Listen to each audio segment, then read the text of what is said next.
Salut l'équipe, j'espère que vous allez bien. Voilà, victoire 3 buts à 1 du Paris Saint-Germain. Ça n'a pas été un grand match du PSG, surtout pas une première mi-temps de fou. Ça a été meilleur, ça a été mieux en deuxième mi-temps, on va pas se mentir. On a vu un très grand Messi. On a eu le but de Fabien Ruiz, qui a fait une bonne deuxième mi-temps aussi. Messi a marqué, puis derrière le Zaïre Emery qui met le 3-1. Heureusement, parce qu'à 2-1, on a vu que le PSG était en train de souffrir, encore sur une faute technique de Juan Bernat qui lui est de plus en plus catastrophique. Ça, j'en ai marre. Mais bon, voilà, Nuno Mendes, lui, a fait un très bon match. Donc Mendes, Hakimi et Messi, c'est le top 3 ce soir. Ils ont été monstrueux. Hakimi et Messi, je les ai trouvés énormes. Mais bon, première mi-temps où on a vu quand même des choses assez hallucinantes de la part du Paris Saint-Germain.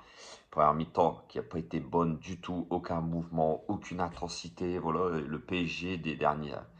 Je comprends pas. Comment vous pouvez expliquer cette première mi-temps et la deuxième mi-temps? Je n'arrive pas à comprendre. Donc Mbappé, lui, est sorti sur blessure, les gars. C'est très très inquiétant à 15 jours, même à 13 jours du choc contre le Bayern Munich. On va en reparler. Et voilà. Donc, première mi-temps où Mbappé loupe deux pénaltys coup sur coup, c'est quand même assez incroyable. Deux buts refusés de la part du Paris Saint-Germain ce soir, hein, surtout le deuxième d'Hakimi qui est phénoménal. C'est dommage parce que franchement c'est un bijou. Et je vous dis, le point noir de ce soir, c'est la blessure de Kylian Mbappé et Sergio Ramos. Même si Sergio Ramos ce soir c'est moins grave, c'est une commotion.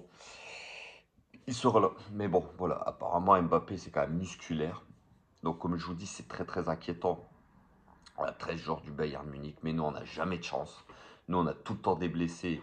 Quand la Ligue des Champions, elle arrive, on le sait tous, hein, c'est toujours un coup c'est Mbappé, un coup c'est Neymar, un coup c'est ceci, un coup c'est pénible, toutes ces blessures, mais bon, comme disait le commentateur Alain Roche dans le match, il a raison. La préparation de Mbappé est quand même assez hallucinante. C'est un joueur qui se blesse jamais. Et là, c'est musculaire.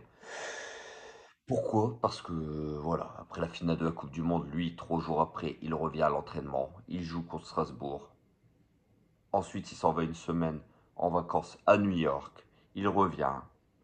Il s'envoie en voyage au Qatar ou en Arabie Saoudite pour affronter l'équipe à Cristiano Ronaldo. C'est une préparation qui est pas sérieuse du tout. Et voilà, le résultat, bah, il est là aujourd'hui, les gars. C'est que Kylian, aujourd'hui, bah, il s'est blessé musculairement. Il s'est blessé musculairement. C'est un joueur où on comptait beaucoup sur lui. Et bah, peut-être qu'il a forcé. Et puis, voilà, la blessure est venue. C'est dommage et c'est très inquiétant. On aura des nouvelles surtout. Sûrement, je pense, demain, il y aura des examens à passer. Donc voilà, victoire 3-1. Comme je vous ai dit, on garde 5 points d'avance sur l'Olympique de Marseille qui a gagné aussi ce soir. Je pense que le titre va jouer entre ces deux équipes-là. Il ne pourra pas lâcher beaucoup de points. Il va avoir un match contre Marseille fin du mois qui va quand même compter beaucoup. Voilà, ce soir, je vous ai dit, les gars, un PSG à deux visages. Un PSG très, très inquiétant en première mi-temps, qui a aucune intensité, aucun mouvement. On a vu un milieu de terrain, Vitinha, Danilo Pereira, Soler et Fabien Ruiz, complètement dégueulasse. Je me suis dit, bon, voilà, on va encore bien rigoler ce soir. On va avoir un match de merde. Et puis, bizarrement, les gars, ils m'ont surpris en deuxième mi-temps. Alors, attention, à prendre avec des pincettes, parce que cette équipe de Montpellier est quand même dégueulasse à voir jouer. C'est une équipe de Montpellier qui est en très grosse souffrance, qui est pour moi pas loin de la descente en Ligue 2. On voit qu'ils n'ont rien, à part Savanier, franchement, et puis peut-être ma vie Vidi. Le reste, c'est quand même. Le reste, c'est pas très très beau.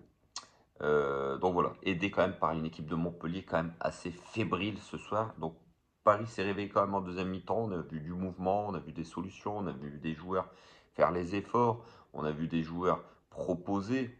Alors après, bizarrement, peut-être que l'équipe a joué pour Messi. Messi a été incroyable, Messi a été monstrueux en deuxième mi-temps dans ses déplacements, ses crochets, ses prises de risques.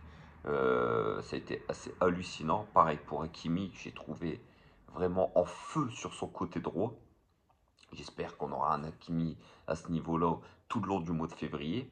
Et puis pour la double confrontation contre le Bayern Munich, les gars. Mais voilà, je vous ai dit, cette équipe-là, bizarrement, s'est réveillée. Alors Fabian Ruiz a fait une excellente deuxième mi-temps. Renato Sanchez, pareil. Danilo Pereira, derrière, il a tenu la baraque en deuxième mi-temps, alors qu'en première mi-temps, au milieu, il était complètement à la ramasse. Carlos Soler, c'est plus difficile. C'est plus difficile parce que même s'il a, bon, ça a été mieux en deuxième mi-temps, je trouve que c'est un joueur qui est en énorme difficulté technique. Il a perdu complètement son football. Son football, c'est malheureux parce qu'on voit que c'est un joueur qui a de la qualité, mais voilà, il est un peu aujourd'hui crispé par rapport au Paris Saint-Germain, par rapport au statut du Paris Saint-Germain avec les joueurs qui jouent. On voit que voilà, il a peur de mal faire. Donc il fait de la merde. Donc voilà les gars, victoire 3-1 du Paris Saint-Germain. Il faudra, de toute façon les gars, faudra prouver autre chose. Parce que samedi on joue Toulouse. Toulouse c'est une équipe qui marche plutôt bien en ce moment. Surtout si Kylian Mbappé est blessé. On a Sergio Ramos, Kimpembe qui n'est pas revenu, Neymar qui est blessé. Voilà, je suis pas sûr que ce milieu de terrain là aujourd'hui ait la force et le talent pour nous propulser euh, loin, mais pas du tout. Donc voilà les gars, sur ce, passez une bonne soirée comme toujours, prenez soin de vous, de vos proches, on se retrouve très très vite pour une nouvelle vidéo. Salut salut l'équipe, ciao ciao.